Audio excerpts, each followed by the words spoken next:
But yeah, so look, we let's get the racial stuff out the way, because it's a talking point. Like, film analysts talk about this, and there's a lot of, there's not a conclusive side of the fence to stand on.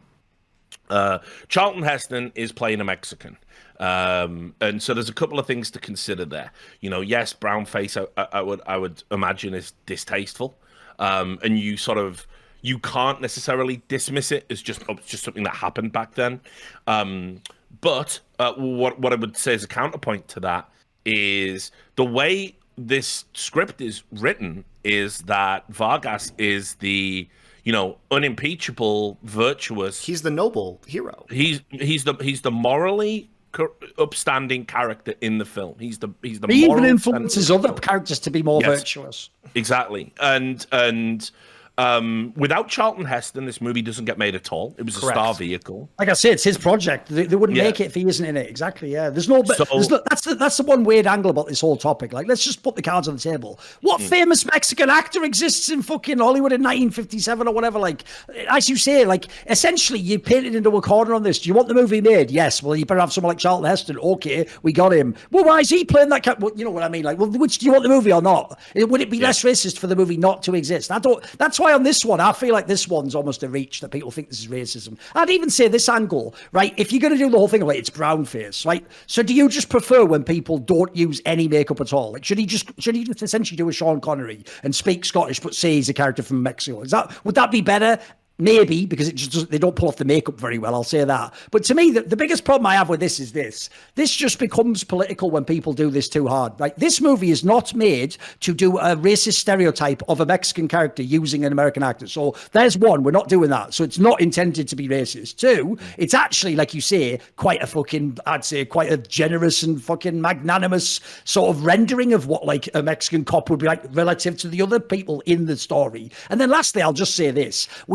I will absolutely not tolerate a world in which anyone black can play like Queen Elizabeth II did a Hollywood movie, but then everyone who isn't black can never play a black character. Like, what are we doing when we set up that precedent there? Because I'm all in on the idea that, like, have great actors play any roles they want. I even said on the past one, I actually think that's part of the genius of Sean Connery's career. He didn't try to do a Leonardo DiCaprio dodgy South African accent. He would just be himself. And what you would do is just go, you know what? Essentially, the choice I make in a Sean Connery movie is he's so brilliant doing Sean Connery that it makes up for the character not being like accurate to, dialects, backgrounds, etc. If it's good enough, then you accept it. You go, brilliant, it's a Sean Connery movie, but I can accept that weird, jarring element. So I would just say on this, Richard, like, do you actually have a problem with this film? Do you feel uncomfortable? No, I mean, with for me, you have to also appreciate the sensibilities of the time. You have to understand that Orson Welles is an incredibly sensitive man about these topics. This is a man who's traveled the world.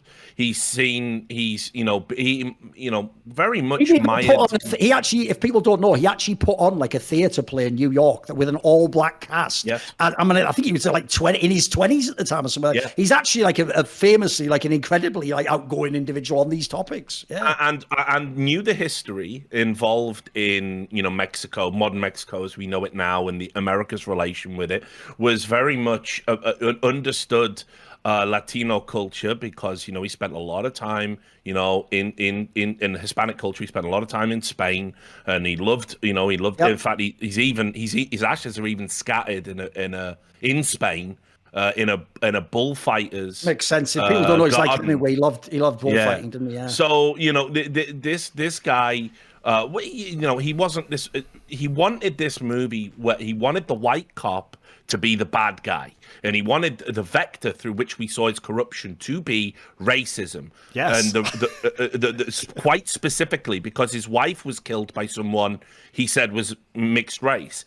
And so for me, I understand it. Yes, there's some caricatures in the street criminals. Yeah. But I almost feel that is a nod to the type of movies that were being made in the 50s.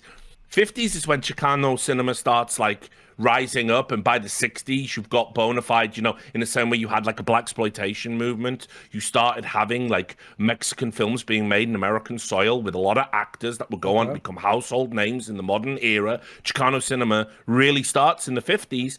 And I think by having these caricatures of, these like, oh yeah, they're very one-note Mexican criminals, although you will notice in the gang are white people too. It's not a racial gang. It is just a gang of lowlives. And by the way, all the Grandy family, they live on the American side and they own the hotel on the American side, and Grandy is an American citizen. He says that. Yes. So, he says that exactly. Almost rejecting in a way, quite subtly.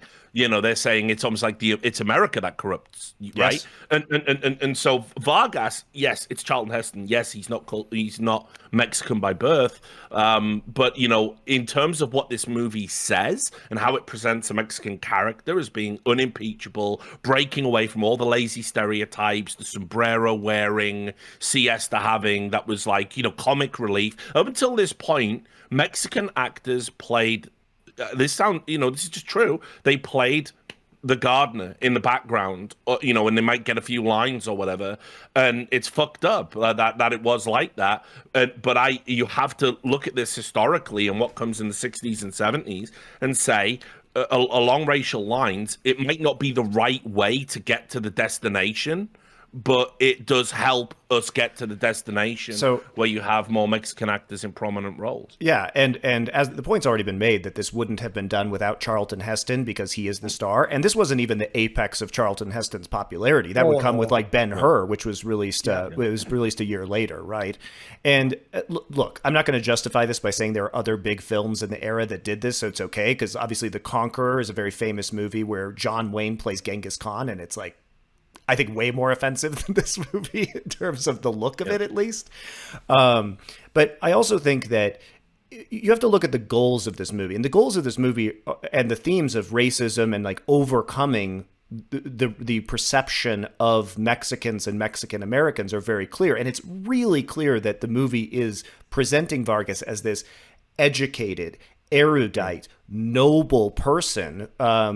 And we don't get that from Quinlan at all, who's Orson Welles' character. He is the scumbag who is dishonest. And, it really, I think, skillfully navigates these topics of racism. And clearly, at the end of the day, Orson Welles was trying to improve the American perceptions of Mexicans and have people, examine their own biases in that regard. And my question is this. Beyond the fact that there weren't probably any big Mexican or American actors of Mexican descent who could play this role, the next question is, like, I think actually by casting Charlton Heston in this role, you are increasing people's affinity for Mexican, even though he is not Mexican, because he's a huge star and he is stepping into this role. And if you love Charlton Heston and you see him in this role and you see him in this new light, does it actually reinforce the message of the themes of the movie of Mexicans are being unfairly persecuted? I've got an extract here from an NPR article from 2011 where it's a Mexican heritage writer who interviews a Mexican heritage professor, I believe, of film studies, who teaches at the University of Texas. And I cut this out because I thought, if it's three white dudes talking about this, obviously people might be like, well, yeah, what the fuck do you know? But anyway, so here it is. He says, this is what Charles Ramirez-Berg says. You have the Mexican as the hero of the film, and that is very rare, says Charles Ramirez-Berg, who grew up in El Paso, Texas, across the border from Ciudad Juarez in Mexico. Ramirez teaches film at the University of Texas and wrote the book Latino Images in Film.